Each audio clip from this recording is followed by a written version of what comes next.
In this video, I am going to be looking at and dissecting the death of the superhero and the death of the superhero movie and superhero fatigue and whatever you want to call the phenomenon that is happening with superhero movies, and that's been happening for a while. It's happening with movies from Marvel, from DC, and any other superhero movies that are being made.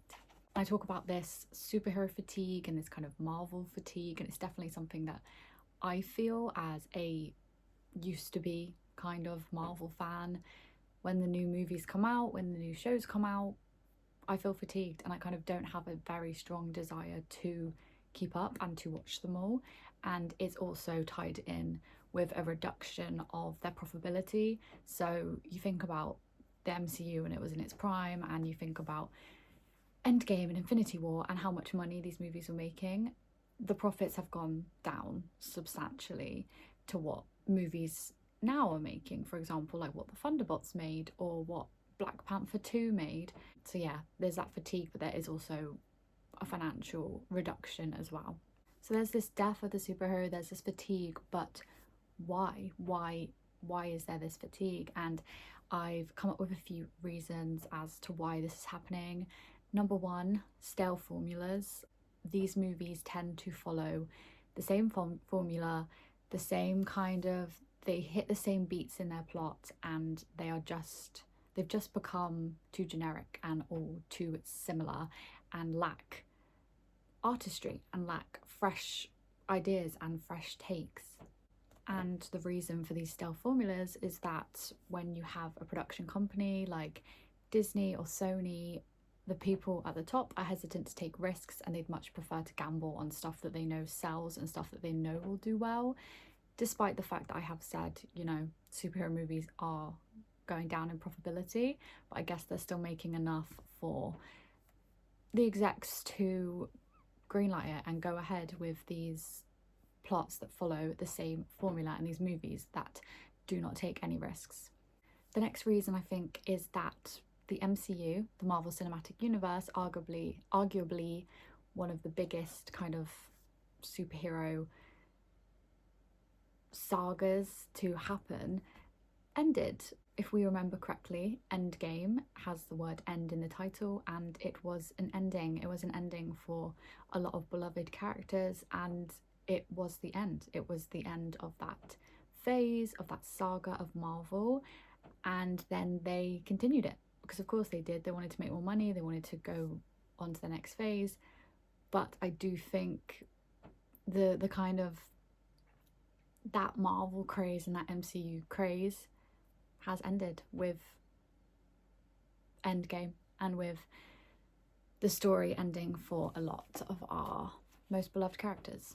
The next one I put down, and I did a bit of research for this video, so these aren't all my ideas, but the next one was with the new Marvel movies that are coming out, they're hiring directors who prefer to push a agenda rather than take artistic risks. And they also talked about how the films now are too political, too woke, and I actually disagree with this. I don't think this is a reason why there is fatigue. I think they're calling anything woke, I lose respect for the argument straight away. I think exploring new things and current things with superhero movies is good. It's just the movies end up not being good. But I don't think it's the wokeness or it's the inclusion of LGBTQIA characters that are ruining the movies, or that it's, having people of colour as the main characters that are ruining the movies. Do not subscribe to that idea at all. It's just that they are bad movies, but it's not, I don't believe, the agendas of the directors who take them on that are ruining it, or the politics. I don't think that's ruining it at all. I think you can have a message and you can be woke, but you just need to do it well and still make a good movie. And those were kind of all the reasons that I could think of and that came up in my research as to why this death of the superhero is happening. And before I move on, I just wanted to express, because within my research I kind of was looking back a bit at the MCU, and I do really want to rewatch all of the kind of, the phase, I don't know if it is called phase 1, but phase 1 of the MCU with, you know, the stories of Iron Man and Captain America and Thor and Hulk and Black Widow and everyone else. So I've kind of been reflecting on it, and I just need to take a second to just talk about how good they actually were. I haven't seen them in a while, and I will rewatch, and I want to rewatch, but they were so good. The storytelling, the arcs of the characters, the way that the movies all blended into each other. So you'd obviously have like the main Avengers timeline, and then you'd have the individual movies for the characters. The way that they all had a purpose and they all linked together, and the way that they ended it with such justice. Yeah, the MCU was just so good, and it was such a special time in cinema, in history. I remember going to watch Infinity War, and I remember going to watch Endgame, and it was such a event, and it was such a moment. And I remember the audience reaction to the things in Infinity War or Endgame, and yeah, so I just wanted to wax lyrical about that a little bit, because it was so good. It was so good, and I guess that's another reason for why maybe the death of the superhero is coming, because how do you then top that when it was done so well and it was executed so well and it was so successful? How do you then, yeah, how do you do better? And then next, I wanted to talk about, we know that this is happening, we know why. So therefore, what is the solution? How do we revive this genre? And do we even want to revive this genre? What is the answer?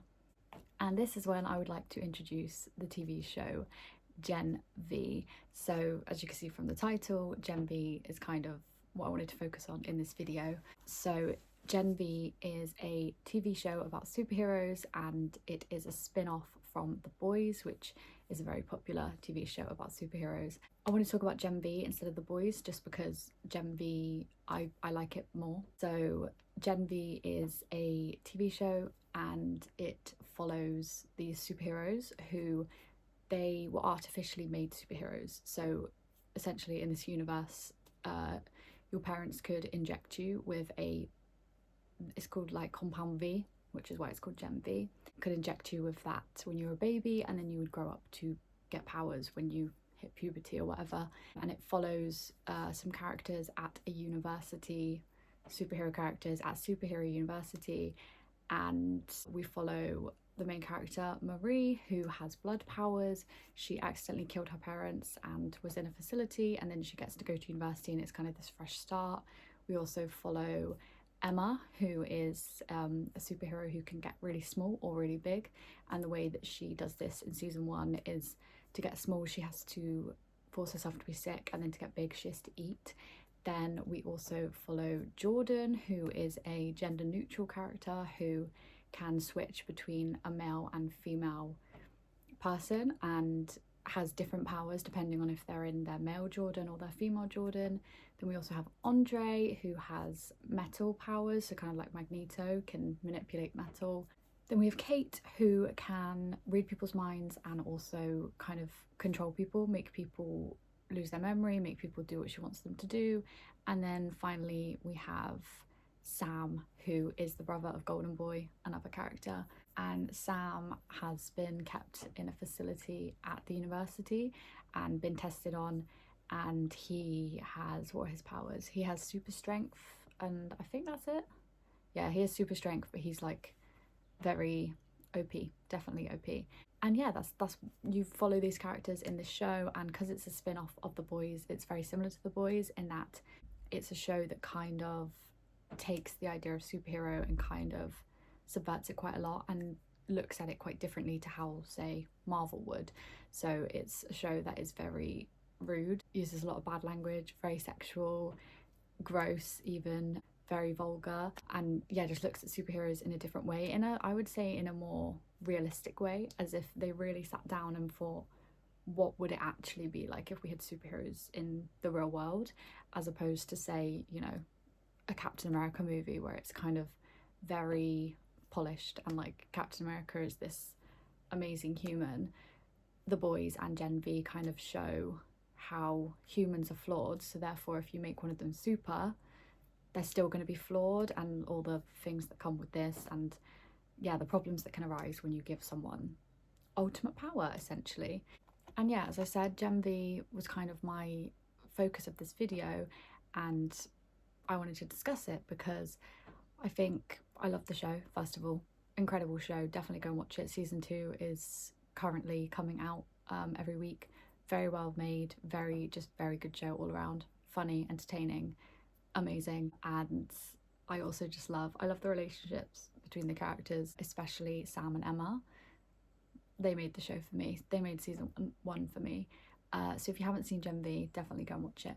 But yes, the reason I wanted to look at the death of a superhero kind of through the lens of Gen V is because I kind of believe that the solution to the death of the superhero genre and superhero fatigue is to subvert the genre and to kind of transcend the genre. And that is something that I think Gen V does so well.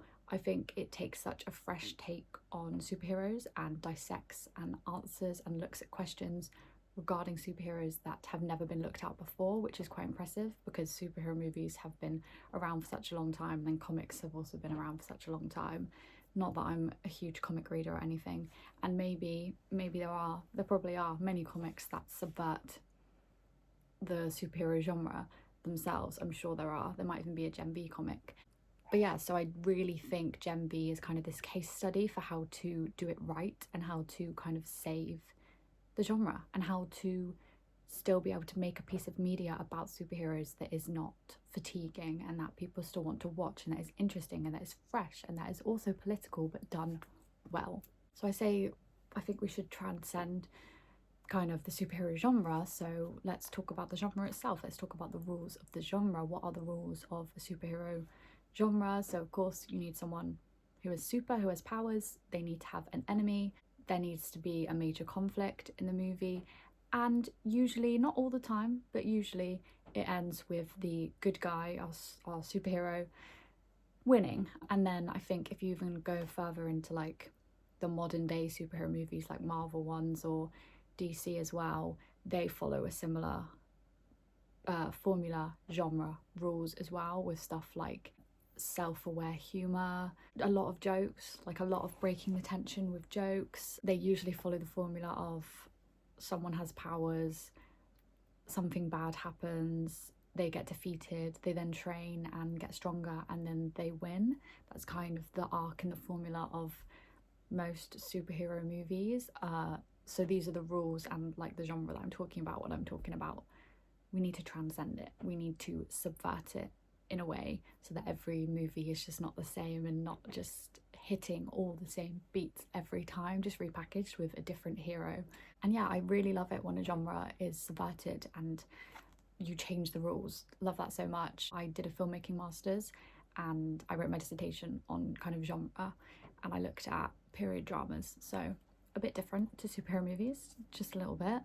But yes, I've always been fascinated with genre and the different rules for different types of movies, but also how cool it is when you go into a movie, say you go into a Western, you go into it expecting it to be a Western, expecting it to behave a certain way, and it doesn't. I think that is very cool, very fun, and just very entertaining. And I am talking about Gen V, but there have been other instances of movies and shows that have subverted the genre and I think have done it really well. So obviously I mentioned The Boys already. I do love The Boys, I just prefer Gen V, but The Boys does everything that Gen V does as well. I just think Gen V, for me personally, it tackles more interesting subjects. But then you also have movies like The Joker. I think it subverts the genre. Movies like Watchmen, also subverting the genre. And then like Logan, for example, subverting the genre. And then even shows like Umbrella Academy, which is, you know, they have powers, I would say is superhero. The way that that also really subverts the genre as well. And I think the movie Thunderbolts, which is one of the most recent Marvel movies to come out, does do this a little bit. It does subvert it a little bit. And when I went to see Thunderbolts, I really liked it, I really enjoyed it. But I was struck by the similarities between Bob's kind of plotline and Sam from Gen V. So in Thunderbolts, Bob was a test subject, and I think they had a lot of test subjects and they believed that their kind of Project Sentry had failed, but then they discover Bob and he's alive and it hasn't failed. So he's kind of a test subject who kind of appears, doesn't have any memories, is in like hospital scrubs or whatever, and just even his personality, the way that he is, he's kind, goofy, I suppose, and depressed, like has mental health issues. And then you look at Sam from Gen V, who was a test subject. They were trying to, it was a different project, but he was a test subject. He'd been held in captivity for a long time. When we first see him, he's in, not scrubs, but like almost like prison attire, like a grey tracksuit. And he has mental health issues, and he is a very kind character, and yeah, a little bit goofy as well. And yeah, in Thunderbolts, I was just struck by the similarities. And I do think Thunderbolts subverts the genre a little bit. It definitely asks questions that I think are a bit more fresh, and the question I think it asks, and that I also think Gen V asks, although Gen V manages to ask quite a few questions and look at quite a few things about superheroes, but obviously it's a TV show, so there's a bit more time. The question I think they have in common is looking at what happens when you have a superhero who has mental health issues. I think they both look at this, and they both look at it well and look at it in different ways. And I just appreciated Thunderbolts because even though it kind of did follow that kind of beat of inciting incident, there's a problem, here's the bad guy, we need to save the day, it did kind of follow that, and it did have, you know, the self-aware humour, and it did have the general Marvel tropes. I think it was a bit different in the way that it questioned, you know, mental health for superheroes instead of like a big bad, instead of a big bad character who's going to end the world, for example. And then I also think the way that the movie wraps up and the resolution was different to how most superhero movies wrap up and have a resolution. So I did appreciate that, and yeah, I really enjoyed Thunderbolts. I think it just started to subvert, so I think so hopefully in the movies to come they'll just push that subversion more and more and more, because it was still, as I said, it was still, you could tell it was a Marvel film, you could see from it that it was a Marvel film, but I think it tackled interesting questions and introduced characters who I actually cared about, like Bob, for example. I actually care about him now, which is nice. And then some more honourable mentions of kind of the subversion. The new Fantastic Four movie, while also, you know, I think you can tell it's a Marvel movie, it was so stylized, and I think that helps with the subversion. And also the plot wasn't the generic kind of beats that we're used to, so that was appreciated. Then also the show Invincible, TV show that is animated, all about superheroes. I find Invincible very similar to The Boys, and it's a show that is very gory.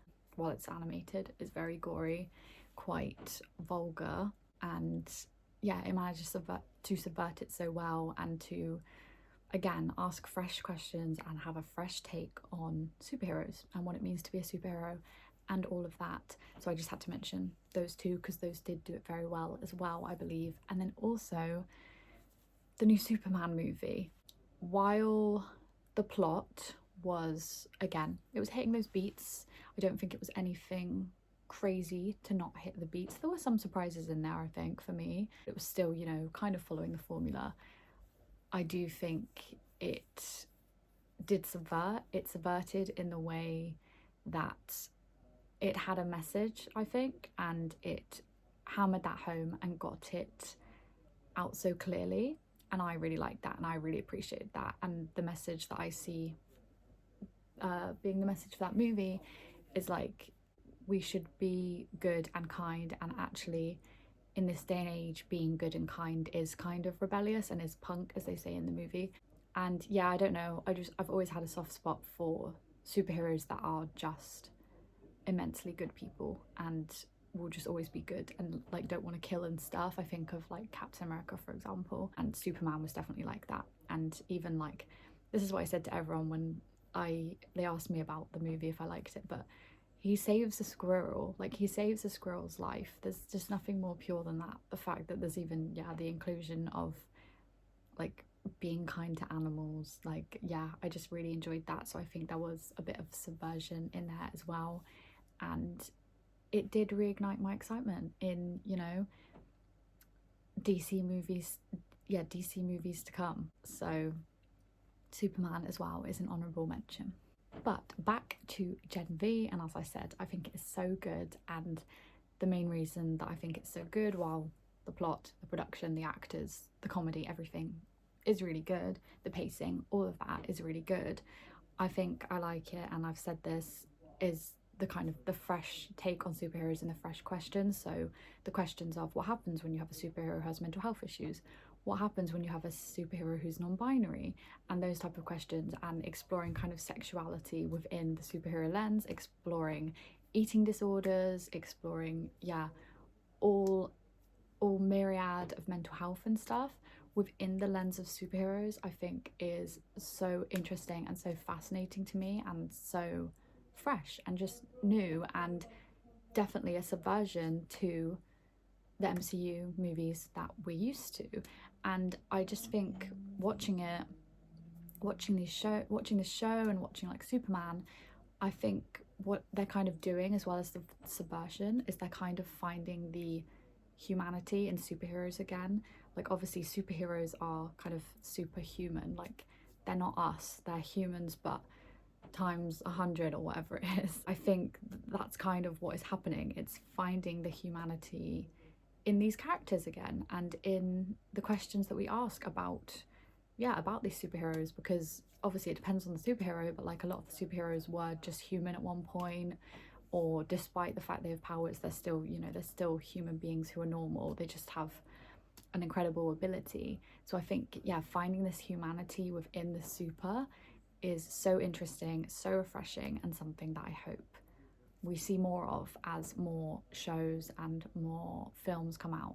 And I know I said in this video talking about the death of the superhero movie and talking about superhero fatigue, but I do believe that the genre is actually alive and well, especially with things like The Boys, Gen V, Invincible, the new Superman, the new Fantastic Four, Thunderbolts. I do think the genre, the Batman with Robert Pattinson, I think the genre is alive and well, and I personally predict that we will be entering into a sort of superhero renaissance where we as the audience kind of demand better and demand more, and we don't just want these kind of rinse and repeat movies over and over again full of fan service and just following the same formula. We want new, we want fresh, we want genre subversion, and I think we're gonna get it. I think this year, the movies that have come out this year, the superhero films that have come out this year, have given me hope, and I think the ones that are going to come out in the future will be good and will revive the genre, but I guess also change the genre, change it, and it will evolve and become what it now needs to be, because the MCU was amazing and it was historic and it was iconic, but it was for then, and you couldn't recreate it now, you couldn't redo it now, and why would you want to? That exists and it's perfect, and we can go revisit it whenever we want.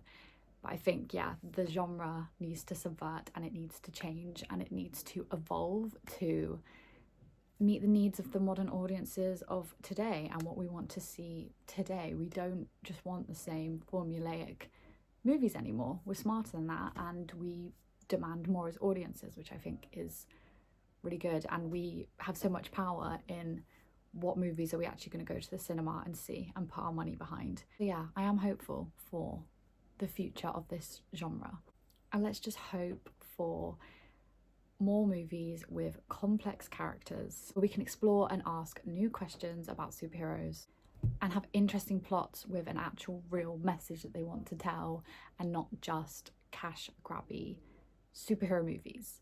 We're sick of them, we're done. We want something with substance, we want something with humanity, I think.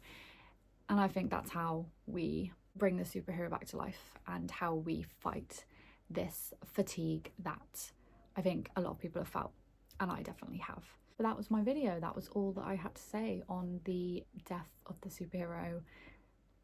I don't think it's buried yet. I think we can come back from this. We can bounce back. It's been rough, it's been a tough time, but we can bounce back. And as I said, I'm very hopeful. Superman, Gen V, The Boys, Invincible have given me this renewed sense of hope, and I'm excited to see what will be coming next and how the genre could possibly evolve and be subverted further. And I'm always excited to dissect new questions and use film how it was intended to to portray messages and to dissect questions through different lenses. So ready for that. Yeah, that is the video, and if you haven't already, you should watch Gen V.